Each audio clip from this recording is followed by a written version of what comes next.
Ritu Flora eliminations పై high level arguments. Flora బర్నీ రీతుకి ఫుల్ క్లాస్ పీకిన నాగార్జున. ఏనుగు బాంబు సామెతను తలపిస్తున్న వైల్డ్ కార్డ్ ఎంట్రీ పర్సన్స్. ఇప్పుడు అసలైన రణరంగం మొదలైంది. హాయ్ హలో నమస్తే, నేను మీ ఎస్ఎస్ పట్నాయక్. చూస్తూనే ఉండండి పిమ్స్ టీవీ. షేర్ చేయండి, లైక్ చేయండి, సబ్స్క్రైబ్ చేయండి, గంట సింబల్ కొట్టడం మర్చిపోకండి. ఇక అప్డేట్స్కి వస్తే ఫ్లోరా, షైనీ, రీతు వీళ్ళ ఎలిమినేషన్ పై హై లెవెల్ ఆర్గ్యుమెంట్స్ జరిగాయండి. యాక్చువల్గా ఏంటంటే రీతును వచ్చేసి చాలా తక్కువలో ఓట్స్ పడ్డాయి, రీతును పంపించేయాలని చెప్పేసి ఆడియన్స్ అన్నారు. కానీ ఇక్కడ ఏంటంటే లోపల ఉండే మేనేజ్మెంట్ మాత్రం ఫ్లోరా, షైనీ ఇంకా షైన్ అవ్వట్లేదు, ఫ్లరిష్ అవ్వట్లేదు. ఆమెను మనం 2 వారాలుగా 3 వారాలుగా సేవ్ చేస్తూ వస్తున్నాం. అది కూడా మిగతా వాళ్ళ లోపాల వల్ల ఇంకా ఆమెను సేవ్ చేస్తూ రావడం కష్టం, ఎందుకంటే ఆమె ఏమి చూపించట్లేదు. పైగా సంచాలకత్వంలో కూడా 2 ఫ్లాపులు జరిగాయి. ఇద్దరు సేవ్ అవ్వాల్సింది ఇద్దరిని ఆమె తప్పించింది. కాబట్టి ఏంటంటే ఫ్లోరా, షైనీని వేస్ట్గా ఉంచుతున్నాం, ఫ్లోరా, షైనీ పంపించాలని బిగ్ బాస్ టీం నిర్ణయించుకుంది. కానీ బయట నుండి ఆడియన్స్ మాత్రం ఫ్లోరా, షైనీకి హై లెవెల్లో ఓట్స్ చేశారు. ఆమెను తాకడానికి కూడా వీల్లేనంతగా ఉన్నాయి మిగతా వాళ్ళు. కానీ అక్కడ రీతును పంపించాలని అందరూ కోరుకుంటున్నారు. అయితే ఇలాంటి దీంట్లో వాదోపవాదాలు జరిగాక ఫైనల్గా ఏదైనా బిగ్ బాస్ ఫైనల్ డెసిషన్ కాబట్టి ఫ్లోరాని ఎలిమినేట్ చేశారు. ఈ వారం ఫ్లోరా ఎలిమినేటెడ్. ఇక అయితే ఈ ఫ్లోరా చేసిన సంచాలకత్వంలో మిస్టేక్స్ అని చెప్పాను కదా. అసలు యాక్చువల్గా ఏంటంటే ఫ్లోరాని సంచాలకులుగా నిల్చోబెట్టారు. ఎక్కడ బెడ్ మీద నుండి కిందకు తోసే సీన్లోని. బెడ్ మీద నుండి కిందకు తోసే సీన్లోని మొట్టమొదటి ఏంటంటే బర్నీ గారు అందరినీ తోసే ప్రయత్నంలో, డిమాండ్ని తోసే ప్రయత్నంలో ఎస్పెషల్లీ బర్నీ గారు ఫస్ట్ పడిపోయారు. డిమాండ్ నెక్స్ట్ కాల్ పడింది. కానీ అక్కడ ఏంటంటే రాము వచ్చేసి బర్నీ గారు కింద పడ్డారు అని చెప్పినా సరే ఫ్లోరా వచ్చి నో, నేను డెమాన్ని రిజెక్ట్ చేద్దాం అనుకుంటున్నాను అని చెప్పేసి డెమాన్ని పంపించింది. సో అది ఇప్పుడు నాగార్జున గారు వచ్చేసి ఇప్పుడు ట్రైలర్ ప్రోమోలో వచ్చింది. నాగార్జున గారు అదే విషయం చూపించి ఫ్లోరాని నెంబర్ 1 క్లాస్ పీకారు.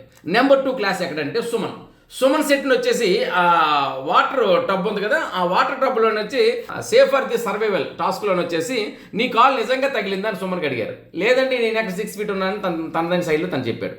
అక్కడ విషయంలో కూడా మళ్ళీ చూపించి అక్కడ కూడా నువ్వు తప్పు చేసావు ఫ్లోరా అని చెప్పేసి ఈ 2 విషయాల్లో ఫ్లోరాని తిట్టడమే కాకుండా బర్నీని, రీతును కూడా తను తిట్టడం మొదలుపెట్టారు. ఇక నాకు పూర్వం ఒక సామెత గుర్తొచ్చిందండి. ఏంటంటే ఏనుగు బాంబు అనేది. అది మీకు అర్థమేంటది. కొన్ని నేను చెప్పగలను, కొన్ని చెప్పలేను. ఏనుగు బాంబు అంటే ఏనుగు ముందు తొండవెత్తి అరిస్తే ఎంతో సౌండ్ వస్తుంది, అదేవిధంగా తోకెత్తి అరిస్తే ఇంకెంత సౌండ్ వస్తుంది అనే విషయంపై రాజుగారట అడిగితే అందరూ ఏనుగు వెనక్కి వెళ్ళారట. ఆ ఏనుగు వెనక నుండి అరిస్తే ఎంత సౌండ్ వస్తుందని 6 మాసాలు తిరిగారు. ఆ తర్వాత అర్థమైందట ఏనుగు వెనక నుండి అరిసే సౌండ్ మామూలు జంతువు అరిసినట్టే ఉంటుందని. అర్థమైంది కదా అరుపు అంటే. అలా ఉందని ఇప్పుడు wild card entry. Wild card అది వస్తే డేంజర్ జోన్, ఫైర్ స్ట్రోమ్ అని చెప్పేసి చెప్తే ఆ వైల్డ్ కార్డ్ వాళ్ళు ఎంత వైల్డ్గా ఉంటారో అనుకుంటే ఇప్పుడు వైల్డ్ కార్డ్ అంటే ఎవరు తెలియదు. ఇప్పుడు అక్కడ అలెక్కే చిట్టి పికిల్స్ నుండి వస్తున్న రమ్య మోక్ష ఆల్మోస్ట్ యూత్కి తెలుసు, కండపట్టిన ఆవకాయ. ఆ తర్వాత ఇంకోటి ఏంటి మన దివ్యల మాధురి గారు, ఆమె కూడా పొలిటికల్గా అందరికీ తెలుసు. ఇక మిగతా వాళ్ళు సీరియల్స్ అందరూ ఓకే, సీరియల్ చూస్తున్న వాళ్ళకి తెలుసు. వాళ్ళు అంటే ఇక్కడ ఏంటంటే ఎవరికైనా ఎవరి పేరు చెప్పినా టక్కన ఫేస్ గుర్తొచ్చినటువంటి వాళ్ళు సెలబ్రిటీ. బట్ ఇక్కడ ఏంటంటే బిగ్ బాస్ ఏమవుతుందంటే అగ్ని పరీక్ష నుండి వచ్చిన వాళ్ళ ఫేస్ బాగా తెలుస్తుంది. మరి వీళ్ళు ఫేస్ ఏదైనప్పటికీ ఏనుగు బాంబు ఎంత బలంగా ఉందో ఇప్పుడు వస్తున్న కంటెస్టెంట్స్ కూడా అంత బలంగా ఉందని చెప్పుకోవచ్చు. ఇప్పుడు అసలైన రణరంగం మొదలైందండి. అవును, కొత్తగా వచ్చిన నిఖిల్ నాయక్, గౌరవ్ గుప్తా, శ్రీనివాస్ సాయి వీళ్ళు వచ్చేసి కండలు తిరిగి మనం ఇప్పుడున్న డిమాండ్ పవన్ కళ్యాణ్ కన్నా మించిపోయిన కండలతోని అందంతో ఉన్నారు.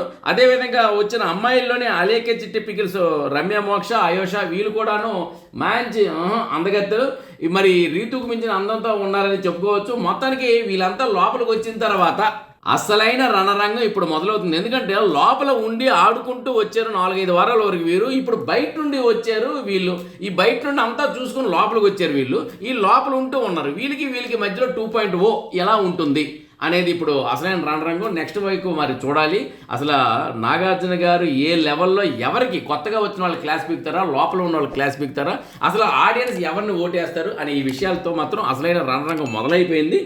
ఇప్పుడు కథ ఎలా ఉంటుందో చూస్తున్నాం. సరే, ఏదైనప్పటికీ మరిన్ని అప్డేట్స్తో మళ్ళీ మీ ముందు ఉంటాను. అంతవరకు బాయ్, నమస్తే. చూస్తూనే ఉండండి పిమ్స్ టీవీ. షేర్ చేయండి, లైక్ చేయండి, సబ్స్క్రైబ్ చేయండి, గంట సింబల్ కొట్టడం మర్చిపోతూ. నేను మీ ఎస్ఎస్ పట్నాయక్. నమస్తే.